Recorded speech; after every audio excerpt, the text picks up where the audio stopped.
साल 2025 मकर राशि के लोगों के लिए कैसा होने वाला है।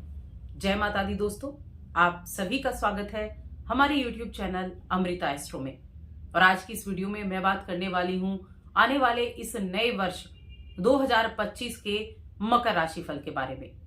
आपके मन में अगर नए वर्ष को लेकर बहुत सारे प्रश्न हैं, करियर को लेकर, बिजनेस को लेकर, नए स्टार्टअप को लेकर, आपका निजी जीवन हो गया, शिक्षा, स्वास्थ्य है, यानी हर एक चीज, तो उन सभी क्षेत्र के बारे में हम यहाँ विस्तार पूर्वक बात करने वाले हैं। वीडियो हो सकता है थोड़ी सी लंबी हो जाए, लेकिन हाँ, पूरी वीडियो देखें क्योंकि ये वीडियो आपके बहुत काम आने वाली है। मैं डेट्स के साथ आपको बताने वाली हूं कि कब से कब तक का समय आपके लिए कैसा रहने वाला है। तो आगे बढ़ने से पहले बस एक छोटा सा निवेदन है, चैनल पर पहली बार आए हैं तो चैनल को सब्सक्राइब जरूर कर लें। देखिए, मकर राशि की मैं बात कर रही हूं जिसके स्वामी होते हैं शनिदेव, और जो वार्षिक राशिफल होता है वो बड़े ग्रहों के गोचर के द्वारा उसका प्रेडिक्शन है वो किया जाता है। और इस वर्ष में तो 4 ग्रहों का राशि परिवर्तन है, यानी कि गुरु हर साल राशि बदलते हैं, लेकिन शनि 2.5 वर्ष में एक बार राशि बदलते हैं, और 1.5 वर्ष में राहु और केतु राशि बदलते हैं।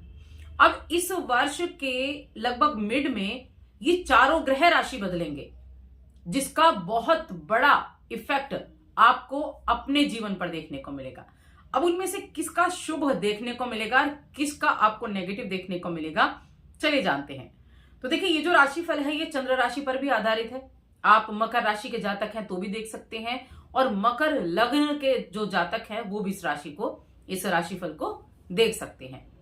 सबसे पहले यहां एक चीज और मैं बताना चाहूंगी, जो हमारी जन्म पत्रिका होती है उसमें आप एक बार ये जरूर चेक करें कि इस वर्ष में आपकी जो महादशा है वो किसकी चल रही है, क्योंकि उसकी भी चर्चा यहां होगी। या अंतरदशा कब किसकी है, या प्रत्यंतर दशा हर थोड़े समय में 2 महीने 1 महीने में इसमें चेंज होती रहती है।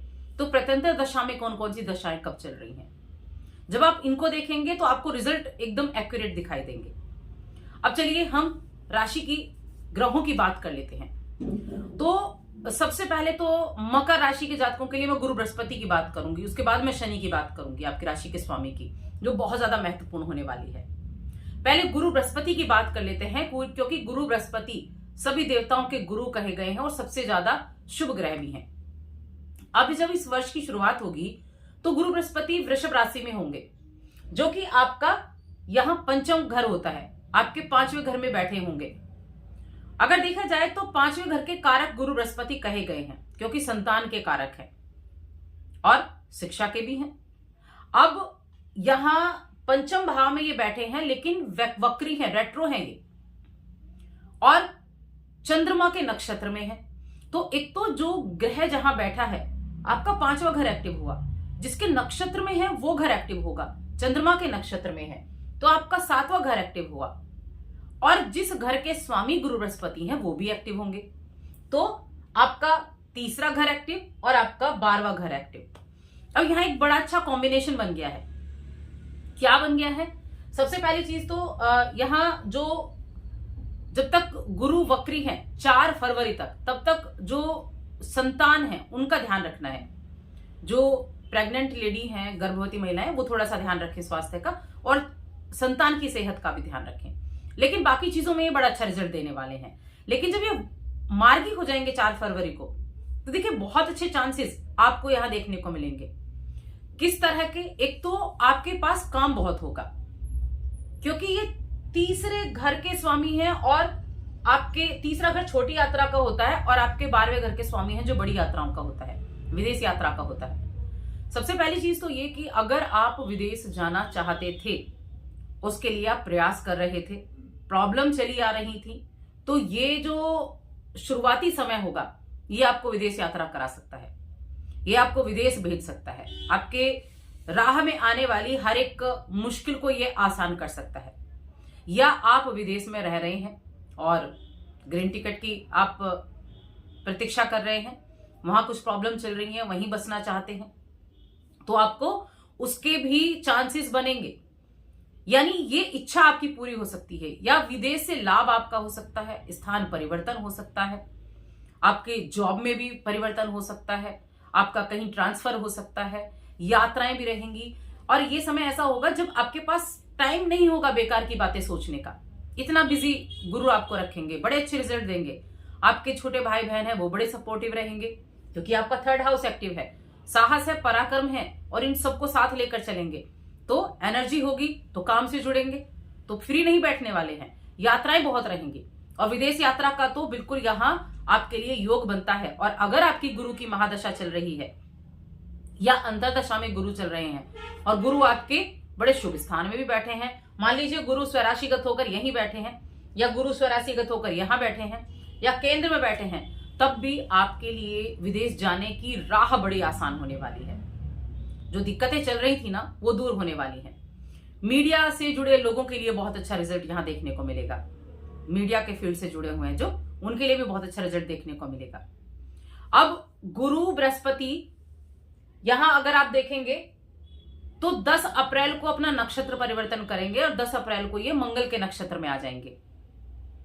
नक्षत्र बदलेगा, गुरु तो वहीं विराजमान है, नक्षत्र बदला तो 2 भाव एक्टिव हुए। कौन से? मंगल के। एक तो चौथा घर एक्टिव हो गया और एक आपका 11वां घर एक्टिव हो गया। अब ये जो रिजल्ट है एकदम से पलट जाएंगे। विदेश जाने का योग था, अब यहां आपको देखिए मंगल जमीन प्रॉपर्टी के कारक हैं, चौथा घर जमीन जायदाद भौतिक सुखों का कारक है, यानी उसका भाव है ये, और ये इच्छाओं का है। ये समय ऐसा होगा, तारीख जरूर ध्यान रखें, 10 अप्रैल से 13 जून तक ये ऐसा समय होगा जब आपको जमीन से लाभ होगा, प्रॉपर्टी से लाभ होगा, जमीन में इन्वेस्टमेंट किया होगा उससे लाभ होगा, भूमि भवन का लाभ होगा, वाहन खरीदारी आप कर सकते हैं, इच्छाओं की प्राप्ति होगी, आपके बड़े अच्छे मित्र होंगे, इच्छा प्राप्ति का योग बनेगा। विवाह के योग्य जातकों के लिए विवाह के योग बनेंगे, विवाह के प्रस्ताव आएंगे। मंगल जो गुरु के मित्र हैं, और मंगल की राशि में, मंगल के नक्षत्र में गुरु का जाना बहुत पॉजिटिव रिजल्ट आपके जीवन में लेकर आएगा। जमीन जायदाद से लाभ दिलाने वाला, यात्राएं कराने वाला, कामकाज को आगे बढ़ाने वाला, को जो इस राशि के जातक कॉन्ट्रैक्ट वगैरह लेते हैं उनके लिए बहुत अच्छे रिजल्ट यहां देखने को मिलेंगे। तो ये गोचर अच्छा हो गया। इसी बीच में गुरु का राशि परिवर्तन भी हो जाएगा। 14 मई 2025 को गुरु बृहस्पति आपके छठे घर में आ जाएंगे, आपके छठे घर में आ गए। अब देखिए जो छठा घर है वो रोग रिपु ऋण का घर होता है। अब इस दौरान एक बार फिर से 13 जून को गुरु राहु के नक्षत्र में आ जाएंगे। राहु आपके होंगे दूसरे घर में, तब धन आपके पास बड़ा अच्छा आएगा, लेकिन इस दौरान आपको थोड़ा सा हेल्थ का ध्यान रखना है। नौकरी के लिए अच्छा है लेकिन हेल्थ इशू हो सकते हैं, हेल्थ का ध्यान रखें। बेवजह का मोटा कर्जा किसी से ना लें, इस चीज का ध्यान रखें। उसके बाद गुरु का एक बार फिर से नक्षत्र परिवर्तन होगा। गुरु तो होंगे मिथुन राशि में, शत्रु राशि है ये, लेकिन गुरु जाएंगे 13 अगस्त को अपने नक्षत्र में। छठा भाव एक्टिव है, एक बार फिर से तीसरा, और अपने नक्षत्र में गए तो बार तीसरा एक बार फिर से एक्टिव हो गया। तब क्या हुआ, फिर से आपके लिए वही जो चेंजेस हैं वो आए। नौकरी में बदलाव, परिवर्तन, ट्रांसफर, विदेश जाने का मौका, घर से दूर जाने का मौका, दूर जाकर जॉब प्राप्त कर सकते हैं। बिजी रहेंगे, कामकाज बहुत रहेगा इस समय अवधि में। कम्युनिकेशन आपका बहुत अच्छा होगा। इस तरह के काम से जुड़े हैं, कम्युनिकेशन के काम से जुड़े हैं, बहुत अच्छे रिजल्ट देखने को मिलेंगे आपको। और जैसा कि मैंने कहा था, गुरु की महादशा, अंतरदशा, प्रतंत्र दशा जरूर चेक करें, क्योंकि उसके रिजल्ट आपको तभी मिलने वाले हैं। ये सारे बड़े उत्तम रिजल्ट देखने को मिलेंगे। हेल्थ का ध्यान रखें, लेकिन छठा भाव आपको जॉब में आपके बड़े अच्छे रिजल्ट आपको दिलाने वाला होगा। तो ये रिजल्ट हो गए। अब हम शनि के ऊपर आ जाते हैं। शनि क्या देने वाले हैं, आपकी राशि के स्वामी हैं, और यहां जो शनि वर्ष की शुरुआत से होंगे वो आपके दूसरे घर में होंगे, जो धन का भाव है। धन का भाव है जहां, वहां शनि बैठे होंगे, और शनि मार्गी भी हैं, और नक्षत्र गुरु के नक्षत्र में है। धन का भाव है आपका तीसरा, और आपका कौन सा भाव एक्टिव हुआ, 12वां। एक बार फिर से धन के मामले में चीजें अच्छी हैं, यात्राएं जरूर होंगी। और देखिए यहां इस वर्ष में उन लोगों के लिए मैं कहूंगी 100% उन लोगों के लिए यहां चांसेस हैं जो विदेश जाना चाहते हैं, उनके लिए बहुत ज्यादा अपॉर्चुनिटी मिलेगी। प्रयास कर रहे हैं शिक्षा के लिए, या वहां बसने के लिए या वहां कार्ड के लिए, तो वहां सबसे ज्यादा चांसेस आपको मिलेंगे। मीडिया के फील्ड से भी एक बहुत अच्छी चीज क्या होने वाली है इस वर्ष में, जब 29 मार्च को शनि का राशि परिवर्तन होगा तो मकर राशि के जातकों के ऊपर शनि की 7.5 का अंतिम चरण चल रहा है। तब आपकी शनि की 7.5 खत्म हो जाएगी, जो इस वर्ष की सबसे महत्वपूर्ण चीज, क्योंकि आप पिछले 7 साल से 7.5 साल से आप जिन चीजों से जूझ रहे थे वो अब खत्म हो जाएगी, वो परेशानी अब आपके ऊपर से उतर जाएगी। तो ये एक बड़ा पॉजिटिव रिजल्ट आपके लिए मिलेगा, क्योंकि इतनी बड़ी जो एक बोझ है सर पर, या जो कामों में धीमापन लेकर आ रहा था, जो आपके काम का आपको रिजल्ट नहीं दे पा रहा था, वो अब खत्म होने वाला है। 29 मार्च से शनि की 7.5 खत्म हो जाएगी और शनि आ जाएंगे आपके तीसरे घर में। तीसरे घर में शनि आएंगे, भाई बहनों के साथ बड़े अच्छा रिजल्ट आपको देखने को मिलेगा और शनि के नक्षत्र बदलेगा। 28 अप्रैल को शनि का नक्षत्र भी बदलेगा, शनि अपने नक्षत्र में होंगे। आपका तब क्या होगा, तीसरा लगन और दूसरा ये भाव एक्टिव होंगे। देखिए लगन एक्टिव होगी जब किसी के नक्षत्र में होते हैं तो उस नक्षत्र का सबसे ज्यादा प्रभाव होता है। तो शनि अपने नक्षत्र में होंगे तो आपकी लग्न एक्टिव होगी। लग्न का एक्टिव होने का मतलब है हेल्थ बहुत अच्छी हो जाएगी अप्रैल के महीने से ही। हेल्थ इश्यू अगर कोई चल रहा है ना, आप देखेंगे राहत मिलेगी, बड़ा एनर्जेटिक आप खुद को महसूस करेंगे, आपका माइंड बड़ा अच्छा होगा, आपकी सोच बड़ी अच्छी होगी, काम के बारे में बड़ा अच्छे से सोच विचार कर पाएंगे, अपने ऊपर ध्यान देंगे।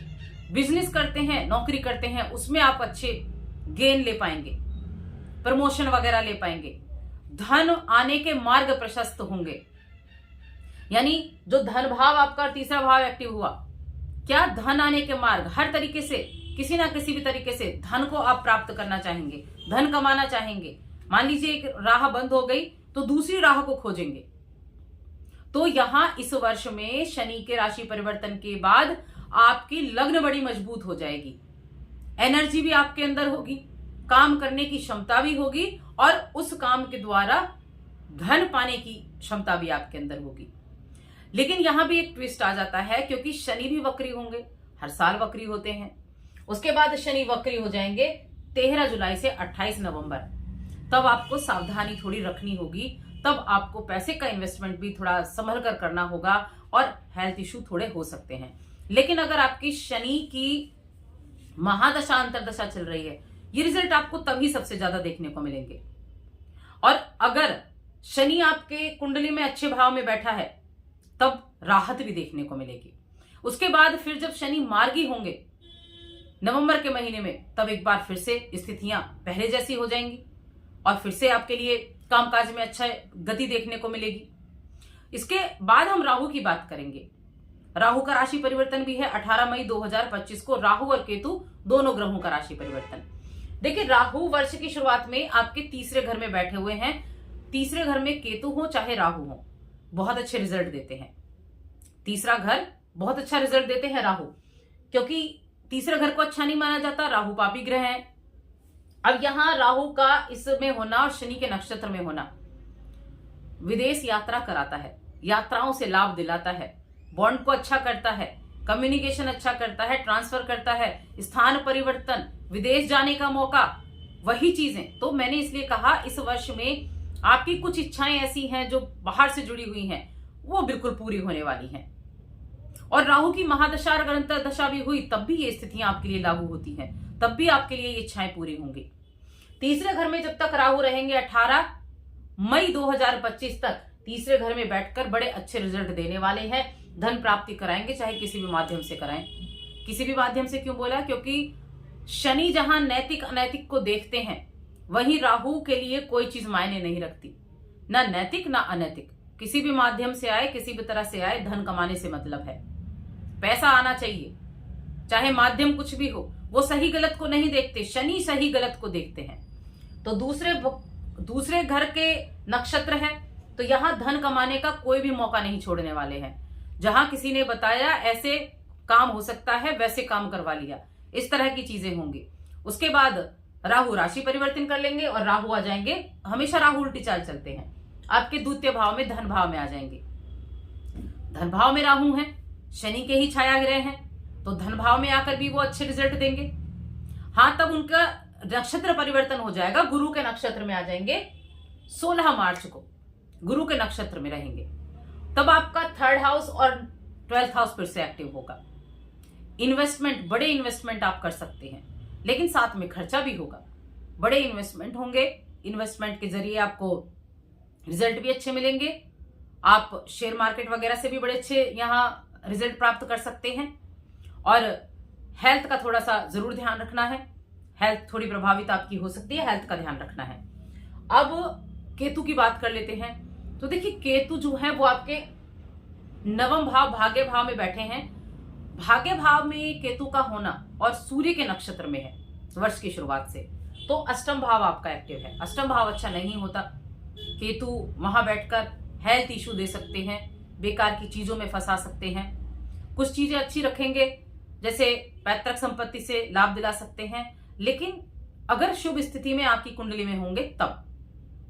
और केतु की अंतर्दशा महादशा चल रही होगी तो इसके इफेक्ट ज्यादा देखने को मिलेंगे। तो यहां अपनी सेहत का ध्यान रखना है। केतु इस वर्ष में आपके लिए अच्छे रिजल्ट नहीं देने वाले हैं।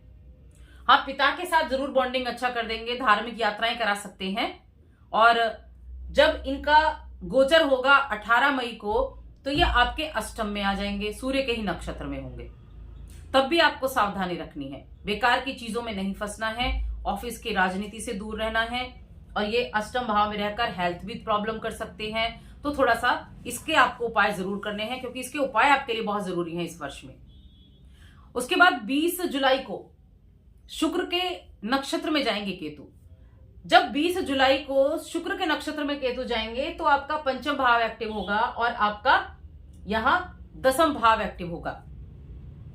तब आप गर्भवती महिलाएं तो ध्यान रखें, संतान की सेहत का ध्यान रखें। लेकिन हाँ, यहां कुछ चीजें बड़ी अच्छी होंगी। आप अपने करियर में स्थान परिवर्तन कर सकते हैं, चेंजेस हो सकते हैं, बदलाव हो सकते हैं। अच्छा रहेगा करियर के लिए, शेयर मार्केट के लिए अच्छा रहेगा आपके लिए, आपकी जो पैतृक संपत्ति उसके लिए अच्छा रहेगा। लेकिन हेल्थ इशू, संतान की हेल्थ इशू, प्रेम जीवन, उनमें थोड़ी सावधानी आपको जरूर रखनी होगी। यानी कि केतु के उपाय आपको इस वर्ष में जरूर करने हैं। अब आपकी राशि के स्वामी शनिदेव हैं। राशि स्वामी की अगर देखा जाए तो शनिदेव इस वर्ष में आपके लिए, देखिए, जब भी कोई ग्रह राशि बदलता है तो धीमे धीमे उसके रिजल्ट, शनिदेव धीमे रिजल्ट देते हैं, क्योंकि लंबी अवधि का उनका गोचर है, 2.5 वर्ष का। तो धीरे धीरे जो आपकी गाड़ी है वो पटरी पर आनी शुरू हो जाएगी 29 मार्च के बाद। और फिर देखें, आपके राहु, गुरु और शनि मिलकर आपकी जो गाड़ी है ना उसको दौड़ाने वाले हैं पटरी पर। ये इस वर्ष में आपको जरूर देखने को मिलने वाला है। बशर्ते दशा महादशा आप जरूर चेक करें कौन सी चल रही है। सूर्य की महादशा हुई तब भी आपको ध्यान रखना है। सूर्य की महादशा, क्योंकि केतु और सूर्य एक से प्रभाव देने वाले हैं, अष्टमेश है सूर्य, तो उसका ध्यान रखना है। चलिए अब उपाय की बात करते हैं कि क्या उपाय आपको करने चाहिए। तो केतु के उपाय आपको करने हैं, और केतु के उपाय करेंगे तो भगवान गणेश की आराधना करें, क्योंकि भगवान गणेश की आराधना से केतु शांत रहते हैं।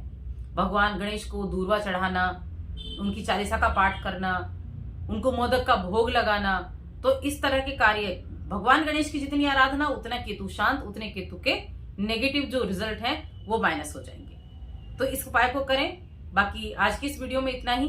वीडियो कैसी लगी कमेंट करके बताएं। चैनल पर पहली बार आए तो सब्सक्राइब करके जाएं। जय माता दी।